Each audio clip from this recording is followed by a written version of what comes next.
Hello everyone and welcome back to my channel. I hope you all are good and doing good in your preparation. Plant growth regulators में हमने growth वाला part पूरा cover कर लिया था and आज हम पढ़ने वाले हैं डेवलपमेंट। आप लोगों ने वीडियो को स्किप नहीं करना है, एंड तक देखना है, तभी आपको ये मेरा लेक्चर समझ में आएगा। So let's get started. Development पे आ जाइए। What do you mean by development? Development में हम लोग आज पढ़ेंगे, उसका डेफिनेशन सीखेंगे कि डेफिनेशन क्या कह रही है डेवलपमेंट में। डेफिनेशन ये कह रही है कि all changes that an organism goes through during its life cycle from seed germination to senescence, है ना। मतलब जितने भी फेजेस होते हैं किसी भी लिविंग ऑर्गेनिज्म की लाइफ साइकिल में, जितने भी फेजेस होते हैं from the seed germination to the senescence, senescence मतलब बुढ़ापा, है ना। कि सीड जर्मिनेशन से लेकर के जितने भी आपकी लाइफ में जितने भी इवेंट्स होते हैं, जितनी भी चीज़ें हो रही हैं, जितने भी स्टेजेस आ रहे हैं आपकी लाइफ में, वो सारे के सारे आपका डेवलपमेंट है। देखो ना, all changes that an organism goes through during its life cycle, उसकी लाइफ साइकिल में जितनी चेंजेस हो रहे हैं उसकी लाइफ में, from germination of seed, seed germinate कर रहा है वहां से लेकर के सेनीसेंस, सेनीसेंस का मतलब होता है बुढ़ापा, है ना, या फिर आप डेथ कह लो, है ना, डेथ जब प्लांट मर जाता है। ठीक है, आपको डेफिनेशन क्लियर होगी। अब आ जाओ, अब आगे आ जाओ, आगे आ जाओ। चलो, डेवलपमेंट लास्ट क्लास में मैंने आपको बताया था कि डेवलपमेंट क्या है। Development is growth plus differentiation, growth plus differentiation, है ना। ग्रोथ क्या है? ग्रोथ क्या है? जब एक ऑर्गेनिज्म का साइज इंक्रीज हो रहा है परमानेंटली, जो इरिवर्सिबल है ना, ग्रोथ वो है। डेवलपमेंट क्या है? डेवलपमेंट में आपका ग्रोथ भी आ जाता है। क्यों? क्योंकि जब एक ऑर्गेनिज्म जो है, जैसे अभी अपने सीड जर्मिनेट करा, है ना, मतलब सीड जर्मिनेट हुआ, उसमें एक फेज आया, जुवेनाइल फेज आया, फिर आपका रिप्रोडक्टिव फेज आया, फिर प्लांट की डेथ हो गई। सो इसी के बीच डिफ्रेंसिएशन भी आता है। डिफ्रेंसिएशन क्या होता है? आपका मेरिस्टेमेटिक सेल से मैच्योर सेल बनना, है ना, मैच्योर सेल बन रही है, आपका मेरिस्टेमेटिक से मैच्योर सेल बनना, इसका डिफ्रेंसिएशन। या फिर मेरिस्टेमेटिक सेल से परमानेंट सेल बनना, है ना, मेरिस्टेमेटिक सेल से आपका परमानेंट सेल बन रहा है ना। परमानेंट सेल से क्या बनता है? पूरी बॉडी बनती है। आपका जो प्लांट है, पूरा का पूरा प्लांट आपका किसका बना होता है? परमानेंट सेल से। जिनके पास टोटिपोटेंसी नहीं होती वो डिवाइड नहीं कर सकती। जो चीज़ परमानेंट है वो तो परमानेंट ही रहेगी ना। So growth is sorry development is growth plus differentiation. मतलब ग्रोथ, अगर कोई चीज़ साइज में इंक्रीज हो रही है तो डेवलपमेंट का ही पार्ट है ना, उसी के बीच तो डेवलपमेंट आ रही है। जैसे बच्चा अभी सीड जो है जर्मिनेट करा, फिर थोड़ा और बड़ा होगा, थोड़ा और बड़ा होगा, तो ये जो इंक्रीज हो रहा है ना इसके साइज में, है ना, यही आपका ग्रोथ है और ग्रोथ डेवलपमेंट का पार्ट है। ठीक है, आपके लिए मैंने एक डायग्राम बनाई थी, आपको समझा देती हूँ। पहले आ जाओ, एनसीईआरटी से भी दिखा दूंगी। पहले मैंने जो अपनी डायग्राम बनाई है ना, मैंने क्या लिखा है वो मैं आपको समझाती हूँ। आ जाओ। फर्स्ट ऑफ ऑल ये एक मेरिस्टेमेटिक सेल है। ठीक है, मेरिस्टेमेटिक सेल है, इसमें हुआ प्लाज्मेटिक ग्रोथ। प्लाज्मेटिक ग्रोथ मतलब सेल डिवीजन हुआ, है ना, सेल डिवीजन हुआ, सेल का साइज इंक्रीज हुआ, है ना, सेल का साइज भी इंक्रीज हुआ, सेल डिवाइड कर करके और बहुत सारे सेल्स बने, है ना, प्लाज्मेटिक ग्रोथ हुई है ना। जब प्लाज्मेटिक ग्रोथ, देखो परमानेंट सेल होते हैं ना, तो परमानेंट सेल में जब सेल डिवीजन होता है ना, मतलब उसने अपना साइज इंक्रीज किया, जो कुछ भी किया, उसमें से कुछ सेल दोबारा से क्या बन जाते हैं? मेरिस्टेमेटिक सेल बन जाते हैं। मतलब इसमें सेल डिवीजन हुई तो कुछ दोबारा से मेरिस्टेमेटिक सेल बन गए, है ना। जो मेरिस्टेमेटिक सेल नहीं बने वो आगे जाएंगे, उनमें होगा डिफरेंशिएशन। डिफरेंशिएशन यही होता है, मैंने लास्ट क्लास में भी आपको बताया था। डिफरेंशिएशन क्या होता है? आपके मेरिस्टेमेटिक सेल से आगे मैच्योर सेल बनना, है ना, मेरिस्टेमेटिक सेल से आगे मैच्योर सेल बनना इज योर डिफरेंशिएशन। इसमें एक्सपेंशन भी होगा, मैचुरेशन भी होगा। एक्सपेंशन भी होता है ना, मतलब सेल इलोंगेट करता है, फिर उसके बाद सेल मैच्योर हो जाता है। ये क्या है? सारा डिफरेंशिएशन है। डिफरेंशिएशन हुआ, उसके बाद सेल मैच्योर हुआ, सेल को जो भी अपना काम करना था, ठीक है, जो भी उसके फंक्शन है वो सारे उसने परफॉर्म करे। फिर क्या हुआ? सेनीसेंस हुआ। सेनीसेंस आया मतलब वो बुढ़ा हो गया। बुढ़ा होने के बाद उसको मौत आ गई। ठीक है, ये मैंने एक सिंपल सा एक ओवरव्यू दिखाया आपको कि डेवलपमेंट बेसिकली है क्या, है ना। अब वो एनसीईआरटी से दिखा देती हूँ, है ना। बोलोगे एनसीईआरटी में कुछ और था, इधर कुछ और दिखाया। चलो आ जाओ, एनसीईआरटी में क्या दिखाया है? ये मेरिस्टेमेटिक सेल था। अब मेरिस्टेमेटिक सेल में हुई प्लाज्मेटिक ग्रोथ, है ना, जिसमें एक्सपेंशन हुआ। एक्सपेंशन इलोंगेशन ही होता है, मैचुरेशन होता है। लेकिन प्लाज्मेटिक ग्रोथ हुई, इसमें से जिसको भी दोबारा से मेरिस्टेमेटिक बनना है तो उसमें सेल डिवीजन हुई, ये मेरिस्टेमेटिक सेल बन गया। ठीक है, उसके बाद मेरिस्टेमेटिक सेल से अगर प्लाज्मेटिक ग्रोथ हुई है, सेल डिवाइड करा है, सेल का साइज इंक्रीज हुआ है, उसी में है इलोंगेशन हुआ है, फिर डिफरेंशिएशन हुआ। डिफरेंशिएशन वही होता है जब आपका मेरिस्टेमेटिक सेल से आपका मैच्योर सेल बनता है ना, या फिर मेरिस्टेमेटिक सेल से आपका परमानेंट सेल बनता है, वो आपका डिफरेंशिएशन होता है। देन एक्सपेंशन आ गया, एक्सपेंशन से आगे आपका मैचुरेशन आ गया। मैच्योर होने के बाद वही सेल मैच्योर करा, सेल ने अब अपना जो फंक्शंस ने परफॉर्म करना था वो XYZ उसने करा। देन उसके बाद इसको सेनीसेंस, बुढ़ापा आया तो उसके बाद इसकी मौत हो गई। ठीक है, ये एनसीईआरटी का डायग्राम था, इसमें कुछ बड़ा नहीं है। उसके बाद आपको ये दिखाती हूँ मैं फैक्टर्स अफेक्टिंग डेवलपमेंट, है ना।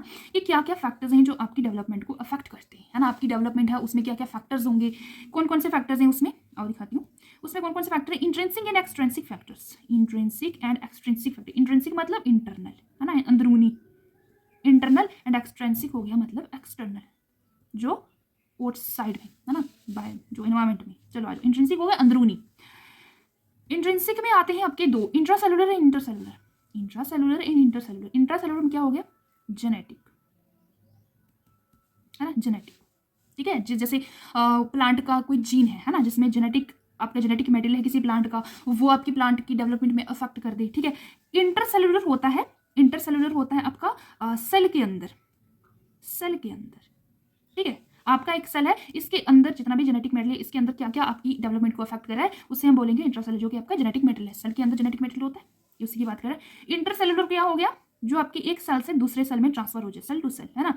यहाँ से जैसे पीजीआर, इसका एग्जाम्पल तो मैंने लिखा है यहाँ पे, PGR, plant growth regulators, plant growth regulators, है ना, जिसमें हम पढ़ेंगे 5 तरीके के plant growth regulators, oxygen, gibberellin, cytokinin, abscisic acid, ethylene, ये सारी चीज़ें, ये सारे जो हार्मोन्स हैं हम अभी डिस्कस करेंगे आगे, ठीक है। पीजीआर हो गया। इंटरसेलुलर मतलब ये सेल टू सेल है, सेल टू सेल, ठीक है। अब देखो एक्सट्रिंसिक फैक्टर कौन से हो गए, एक्सट्रिंसिक फैक्टर हो गए जो आपके वाटर इन्वायरमेंट में, जैसे आपका टेम्परेचर हो गया, रेनफॉल हो गया, सनलाइट हो गया, हैबिटेट है ना, ये सारे के सारे आपकी डेवलपमेंट को अफेक्ट करते हैं। मान लो कभी कभी पता है क्या होता है, आपका जो एक्सट्रिंसिक फैक्टर है ना, कभी कभी वो क्या करता है, जो आपका इंटरसेलुलर, जो आपका इंटरसेलुलर फैक्टर्स है ना, जैसे पीजीआर है ना, ठीक है, इनको अफेक्ट कर देते हैं, ठीक है। Effects from extrinsic factor, extrinsic factor इनको अफेक्ट करते हैं, कैसे, और दिखाती हूँ कैसे करते हैं, है ना। ये आपने अपने सीड डाला, है ना, अब मान लो इसके अंदर है, इसके अंदर क्या भरा हुआ है, ABA, है ना, ABA भरा हुआ है, तो ये सीड जमिनेट नहीं कर सकता ना, सीड अपने डोरमेंट स्टेज में चला गया, इसको डोरमेंसी हो गया, डोरमेंट स्टेज, स्लीपिंग स्टेज जिसे हम बोलते हैं ना। सीड नहीं चाहता कि मैं जमिनेट करूं, है ना, वो तंग आ गया, है ना, उसने जिद पकड़ ली कि मैं जमिनेट क्यों करूं, क्योंकि उसके अंदर एब्सिसिक एसिड है। अब यहाँ से आया रेनफॉल, है ना, यहाँ से आया रेनफॉल, मान लो इस वाले फैक्टर ने इसको क्या करा, अफेक्ट करा, इधर से आया रेनफॉल, है ना। अब रेनफॉल जैसे ही सीड के ऊपर पड़ा तो इसने वॉश आउट कर लिया ABA को, है ना, वॉश आउट ABA, और इसके अंदर जिब्रेलिक एसिड भर गया, है ना, जिब्रेलिन, ठीक है, जिब्रेलिक एसिड भर गया, तो इसका क्या हुआ, डोरमेंसी जो है वो निकल गई। मतलब मैं ये कह रही हूँ आपको कि एक सीड था जिसको अपनी जमीन के अंदर डाला, लेकिन सीड जो है ना अपनी जमीनेट, सीड अपनी डोरमेंट स्टेज में चला गया, वो जमीनेट नहीं कर रहा, क्यों नहीं कर रहा, होगा कुछ, बिकॉज उसके अंदर एब्सिसिक एसिड है ना, उसको जमिनेट नहीं होने दे रहा। अब बाहर से अगर रेनफॉल उसके ऊपर पड़ गई तो सारा का सारा एब्सिसिक एसिड वॉश आउट हो जाएगा, है ना, वॉश आउट हो गया, तो क्या होगा, अब इसके अंदर जिब्रेलिक एसिड है, तो मतलब डोरमेंसी से अब ये प्लांट हट गया, अब ये अपनी डोरमेंट स्टेज में नहीं है। सो आपको समझ में आया कि कैसे एक एक्सट्रिंसिक फैक्टर क्या करता है, अफेक्ट करता है इंट्रिंसिक फैक्टर को, है ना, अपने को ये समझ में आ गया, ठीक है, ठीक है। इसमें हम पीजीआर पढ़ेंगे, आपको पता ना पीजीआर कितना इंपॉर्टेंट है, 90% क्वेश्चन यहाँ से बन करके आते हैं। हाँ, ये अपने को क्लियर हो गया, ठीक है, फैक्टर्स, ठीक है, ये फैक्टर्स अपने को क्लियर हो गए। अब आ जाओ प्लास्टिसिटी पे, डेवलपमेंट कैसे कैसे अफेक्ट करती है ना, क्या क्या फैक्टर्स हैं, है ना, अगर आपकी डेवलपमेंट हो रही है तो उसमें कुछ फेसेस होंगे तो क्या होगा, है ना। प्लास्टिसिटी एक अलग से टॉपिक है जो कि आपके लिए पढ़ना बहुत जरूरी है, क्योंकि यहाँ से क्वेश्चन बहुत आते हैं, ठीक है जी, बहुत बहुत बहुत बहुत क्वेश्चन आते हैं। प्लास्टिसिटी कर लेते हैं। What do you mean by plasticity, क्या है plasticity, plant follows different pathways in response to environment और phases of life to form different kinds of structure. NCERT की लाइन है कि प्लांट्स क्या करते हैं, डिफरेंट डिफरेंट पाथवेज को फॉलो कर लेते हैं, जस्ट बिकॉज कि आपका इन्वायरमेंट अगर चेंज हो रहा है उसके हिसाब से अपने आपका जो स्ट्रक्चर है, अगर एक इन्वायरमेंट आया, है ना, एक कंडीशन है, उसमें वो अपना अलग स्ट्रक्चर बना लेगा, ठीक है। फिर दूसरा कोई इन्वायरमेंट आया, इन्वायरमेंट चेंज हुआ तो अपने आप का कोई अलग से स्ट्रक्चर बना लेगा। देखो लिखा है यहाँ पे रिस्पॉन्स टू इन्वायरमेंट, है ना, उसका रिस्पॉन्स कैसा होगा कि अगर ऐसा वाला इन्वायरमेंट है तो मैं ऐसी शेप बना लूँ, है ना, डिफरेंट डिफरेंट स्ट्रक्चर बना लेगा, या तो फेजेस ऑफ लाइफ, है ना, उसकी फेजेस, अब उसकी लाइफ में जो फेजेस आ रहे हैं ना उसके हिसाब से वो अपने आप को वैसा बना लेगा, है ना। तो वो डिफरेंट डिफरेंट पाथवेज को फॉलो करता है, इसी को हम प्लास्टिसिटी बोलते हैं, ठीक है, डिफरेंट काइंड्स ऑफ स्ट्रक्चर्स बनाना, ठीक है। ये डेफिनेशन क्लियर हुई। एक और मैंने डेफिनेशन नीचे लिखा है, a single genotype produce different phenotype depending on environment and phases of growth. वही फेजेस ऑफ लाइफ की बात हो रही है। जीनोटाइप क्या हो गया, what do you mean bye genotype, genotype हो गया genetic makeup, genetic makeup, and phenotype क्या हो गया, फिनोटाइप हो गया वाटर अपीयरेंस,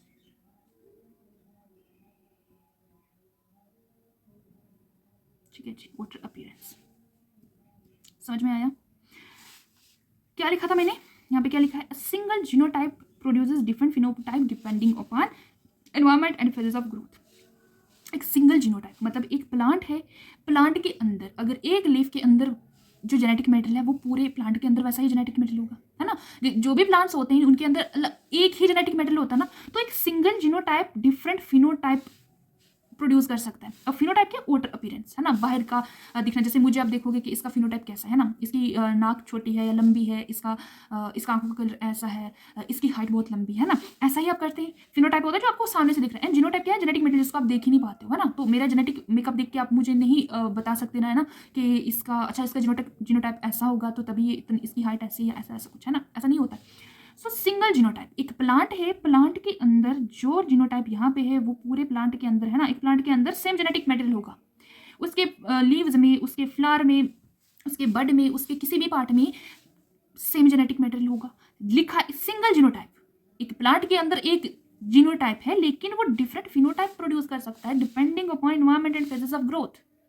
प्लास्टिसिटी की बात हो रही है कि अगर एक सिंगल जीनोटाइप क्या कर सकता है, डिफरेंट फिनोटाइप प्रोड्यूस कर सकता है, मतलब वाटर अपीयरेंस उसकी डिफरेंट डिफरेंट हो सकती है। अब बाहर से कोई चीज देखो, मान लो एक प्लांट है, इस प्लांट के ऊपर एक अलग लीफ है, उसने अपने इन्वायरमेंट को देख के उसने अपनी लीफ ऐसी बना ली, फिर अलग से कोई इन्वायरमेंट आया, उसने देखा कि ये इन्वायरमेंट ऐसा है तो मैं अपने आप को ऐसा बना लूँ, है ना। उसने उस इन्वायरमेंट को एक डिफरेंट पाथवे उसने फॉलो किया, उसने अपना लीफ कुछ ऐसा बना लिया और यहाँ पे कुछ लीफ ऐसा बना लिया। सो जीनोटाइप सेम है इस प्लांट का, बट इसमें फिनोटाइप डिफरेंट है। जैसे ही उसकी लाइफ में उसके जो फेजेस हैं ग्रोथ के, उसमें कोई चेंज है, जैसा जैसा उसका फेज आया उसकी ग्रोथ के अंदर, तो उसने अपने आप को वैसा बना लिया। This is called plasticity. ठीक है, प्लास्टिसिटी का एक एग्जाम्पल हम लोग पढ़ते हैं, ये साफ कर लूँ पहले में। प्लास्टिसिटी में हम एक एग्जाम्पल पढ़ते हैं, heterophylly. What do you mean by heterophylly? आ जाओ, हेटेरोफिली क्या है, what do you mean heterophylly? Example of plasticity, है ना जी। प्लास्टिसिटी का एग्जाम्पल है, हेटेरो का मतलब होता है, हेटेरो का मतलब क्या होता है, हेटेरो का मतलब होता है डिफरेंट।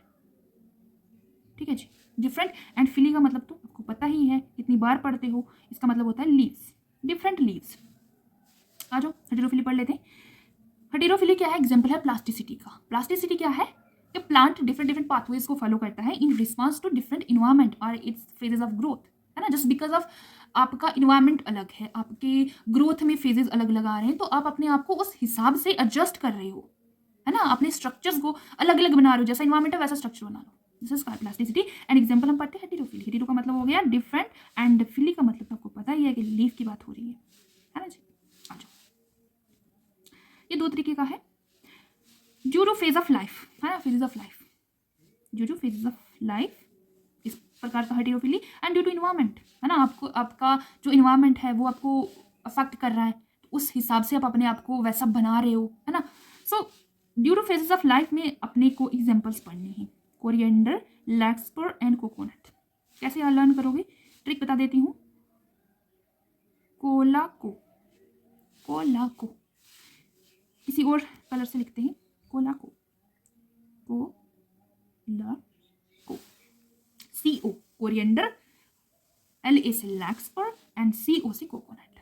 ठीक है, ये किसके एग्जाम्पल आ गए, आपके जो लाइफ है उसमें डिफरेंट डिफरेंट फेज आ रहे हैं, तो उस हिसाब से, उस फेजेस ऑफ लाइफ के हिसाब से आपका जो लीफ है उसका स्ट्रक्चर अलग अलग बन रहा है। कौन कौन बना रहा है, एक तो कोरिएंडर बना रहा है, दूसरा अपना लैक्सपर बना रहा है, तीसरा अपना कोकोनट बना रहा है। ठीक है, आ जाओ, इसका अभी मैं डायग्राम दिखाऊंगी फिर आपको समझ में आएगा।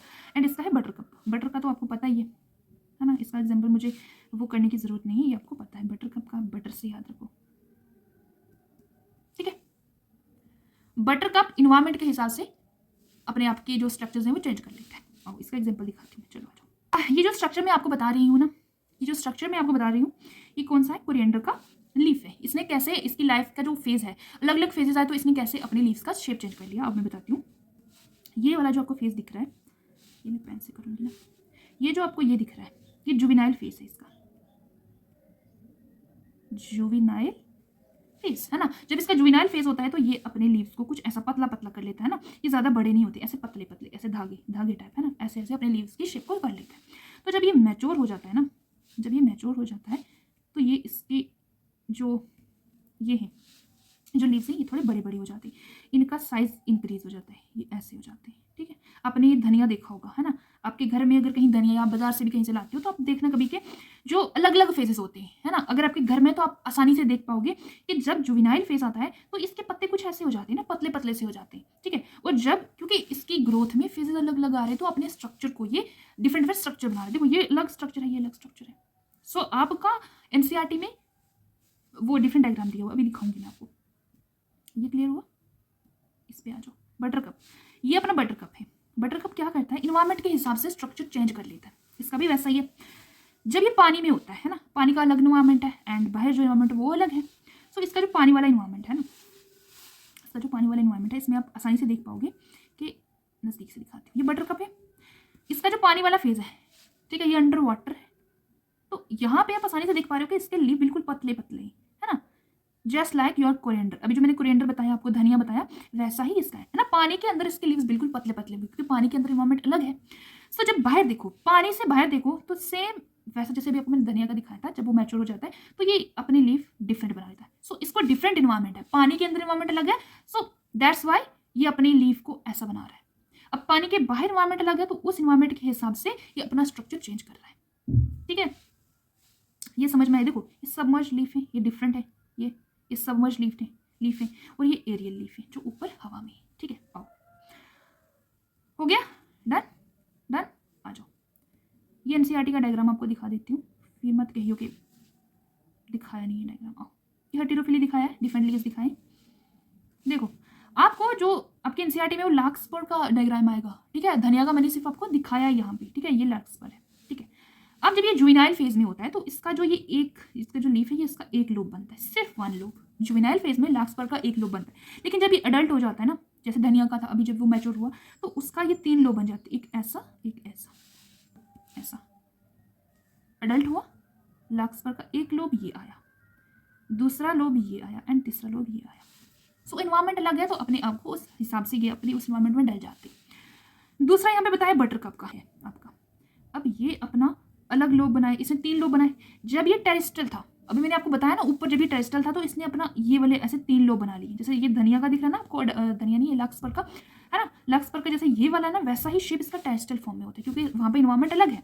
एंड जब ये वाटर में होता है तो अपनी पत्तियाँ हैं, जो इसका जो लीफ है उसके जो किनारे बिल्कुल पतले पतले कर लेता है ना। वो कितने पतले, देखो देखो कितने पतले पतले है ना। सो यही होता है, इन्वायरमेंट में आपका लीफ डिफरेंट है ना, डिफरेंट इन्वायरमेंट। टेरेस्ट्रियल में है तो अलग से लीफ बनेंगे, आपका वाटर में है तो अलग से लीफ बनेंगे। एक प्लांट है जो कि जिसके फेजेस ऑफ लाइफ, जो उसकी ग्रोथ में जो फेजेस आ रहे हैं वो डिफरेंट डिफरेंट है ना। अगर वो जुवेनाइल में है, अगर वो जुवेनाइल में है तो वो कैसा होगा, उसकी पतली पतली पत्तियाँ होंगी, है ना, पतली पतली, जस्ट लाइक दैट, है ना। अगर वो मैच्योर हो गया तो वो ऐसा हो जाएगा। ठीक है, ये अपना इन्वायरमेंट का था एंड वो अपना फेजेस ऑफ लाइफ का था। ठीक है, हो गया, वी आर डन, हो गया अपना। देखो डेवलपमेंट कितना आसान था, कुछ बड़ा था नहीं इसमें। क्या पढ़ा, डेवलपमेंट क्या है, all changes that an organism goes through during its life cycle from seed germination to the senescence. आपके जर्मिनेशन से, देखो हमारा भी वैसा ही है, एक बच्चा जब पैदा होता है ना, वहाँ से लेकर के जब एक बंदा बूढ़ा होकर मर जाता है, उसके बीच जितने भी इवेंट्स हैं वो आपकी डेवलपमेंट है ना। जैसे आप अभी किस फेज में हो, तो वैसा ही प्लांट्स का भी सेम होता है। डेवलपमेंट क्या है, ग्रोथ प्लस डिफरेंशिएशन है। ठीक है, ये आपको मैंने चार्ट बना के समझाया था, ये वाला, ये अपने को पता है। ठीक है, उसके बाद क्या क्या फैक्टर्स हैं जो आपकी आपकी डेवलपमेंट को अफेक्ट करें। Intrinsic factor, extrinsic factor. Intrinsic हो गया इंट्रासेलुलर, इंटरसेलुलर, जेनेटिक और पीजीआर। टेम्परेचर, सनलाइट, रेनफॉल, जो भी आपको इन्वायरमेंट में जितने भी एक्सटर्नल फैक्टर्स दिखते हैं वो सारे के सारे इसमें घुसा दो। एक्सट्रिंसिक फैक्टर्स को क्या क्या आपकी डेवलपमेंट को अफेक्ट कर रहा है। ठीक है, प्लास्टिसिटी क्या है, प्लांट्स क्या करते हैं, डिफरेंट डिफरेंट पाथवेज को फॉलो कर लेते हैं, क्योंकि जैसा इन्वायरमेंट है वैसा पाथवे फॉलो कर लिया, जैसा उसकी लाइफ में जो फेज आया वैसा उसने अपने आप का स्ट्रक्चर चेंज कर लिया। वैसा ये कि एक सिंगल जीनोटाइप क्या करता है, एक single genotype different phenotype produce कर सकता है। ठीक है, इसमें हम एग्जांपल्स पढ़ते हैं, इसकी एग्जांपल्स हम क्या पढ़ते हैं, हेटेरोफिली। हेटेरो मतलब डिफरेंट, फिली मतलब लीव्स, डिफरेंट लीव्स, प्लास्टिसिटी का एग्जांपल है। ठीक है, बड़ा इंपॉर्टेंट टॉपिक है, आपके एग्जाम में आ सकता है। ठीक है, अगर फेज लाइफ का आया तो उसमें कोरिएंडर, लार्कस्पर, कोकोनट फेज के हिसाब से अपनी शेप चेंज कर लेते हैं, मतलब लीव्स का शेप चेंज कर लेते हैं। एंड इन्वायरमेंट के हिसाब से कौन चेंज करता है, बटरकप। ठीक है, ये अपना हो गया और डायग्राम तो मैंने आपको दिखाई दी, देख लो फिर से डायग्राम। ठीक है, स्क्रीनशॉट ले लो, चलो आओ आओ स्क्रीनशॉट ले लो, पहले ले लो, चलो थोड़ा और बड़ा कर लो ना, मजे से ले लेना, लो स्क्रीनशॉट ले लो इसका, ले लिया, चलो नीचे आओ, प्लास्टिसिटी का ले लो, अब ले लो प्लास्टिसिटी का, रुको, हाँ अब ले लो, प्लास्टिसिटी का ले लिया, ठीक है, उससे नीचे ये वाला ले लो, फिर हेटेरोफिली का, ठीक है, ये डायग्राम तो आपकी एनसीईआरटी में है, ठीक है। अपना ग्रोथ और डेवलपमेंट हुआ कंप्लीट, ग्रोथ एंड डेवलपमेंट हुआ कंप्लीट। अब हम नेक्स्ट क्लास में पढ़ेंगे PGR, which is very very important part of this chapter. Plant growth hormones या प्लांट ग्रोथ रेगुलेटर्स कौन कौन से हैं? ऑक्सिन, जिबरलिन, साइटोकाइनिन, इथाइलिन, है ना, और कौन सा हो गया? Abscisic acid. आई होप आज की वीडियो में आपको मज़ा आया होगा पढ़ने में, एंड ये लेक्चर, ये जो भी मैंने आपको पढ़ाया आपको समझ में आया होगा, पसंद भी आया होगा, मज़ा आया होगा पढ़ने में। अगर आपको वीडियो यूजफुल लगा हो, अच्छा लगा हो, समझ आया हो, लाइक कर देना, एंड आप चैनल को सब्सक्राइब कर देना जिसने भी अभी तक सब्सक्राइब का बटन नहीं दबाया है, और जल्दी से चैनल का सब्सक्राइब का बटन दबा करके अपना नोटिफिकेशन को ऑन कर लेंगे, ताकि मैं जो भी वीडियो अपलोड करूँ आपको नोटिफिकेशन मिले, एंड आप टेलीग्राम पे ज्वाइन हो सकते हैं अगर आपकी मर्जी है। I will see you in the next lecture, bye bye.